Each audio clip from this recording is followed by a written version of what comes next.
गेल्या काही दिवसांपासून बांगलादेशमधील हिंसात्मक परिस्थिती हा चर्चेचा विषय ठरला आहे। मात्र बांगलादेशमध्ये वास्तव्यास असलेल्या हिंदूंना टार्गेट करण्यात येत असून तेथील हिंदूंच्या सुरक्षेसाठी केंद्र सरकार कमी पडत असल्याचा आरोप शिवसेना ठाकरे गटाकडून केला जातोय।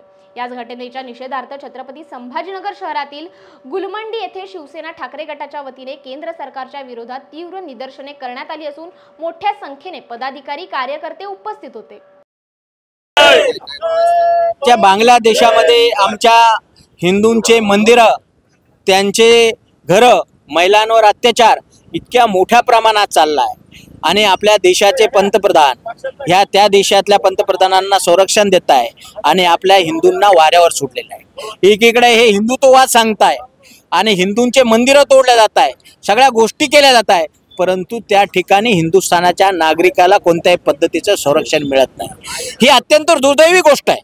म्हणून आम्ही या सरकारचा निषेध करतोय। जे मोदी सरकार मागच्या वेळेस मोदीजी म्हटले होते की मी युक्रेनचं युद्ध थांबवलं, साहेब युक्रेनचं युद्ध तर सोडून द्या, परंतु साधं मणिपूरचं हत्याकांड थांबवू शकले नाही आणि बांगलादेशामध्ये असलेले आपले हिंदू बांधव यांना संरक्षण देऊ शकले नाही।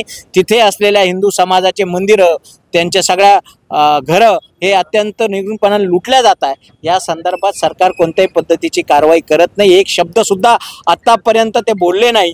आणि तिथल्या म्हणजे आता थोडक्यात असं सांगायचं आहे की या सरकारच्या योजना जी लाडकी बहीण आहे, ती लाडकी बहीण योजना एवढी फेमस झाली की बांगलादेशच्या बहिणीला त्यांनी इथं आणून त्यांना पण योजनेत सामील केलेलं आहे। इतकी वाईट गोष्ट आपल्या या सरकार झाली आणि या गोष्टीला आम्ही सगळेजण निषेध करतो। म्हणून आम्ही सगळेजण आज खऱ्या अर्थानं जे हिंदुत्ववादी सांगतात, स्वतःला हिंदुत्ववादी समजतात, त्यांना आज दाखवून देण्याची गरज आहे की शिवसेना पक्षप्रमुख उद्धवजी ठाकरे साहेब यांची भूमिका आणि आमच्या शिवसेना पक्षाची भूमिका काय आहे आणि हे यांचं जे ढोंग दाखवत आहे, बेरड हे यांचं हिंदुत्व आहे, याचा आम्ही निषेध करतो आणि केंद्र सरकार याच्यामध्ये अपयशी ठरलेले आहे। म्हणून आम्ही त्यांचा जाहीर निषेध या ठिकाणी करतो।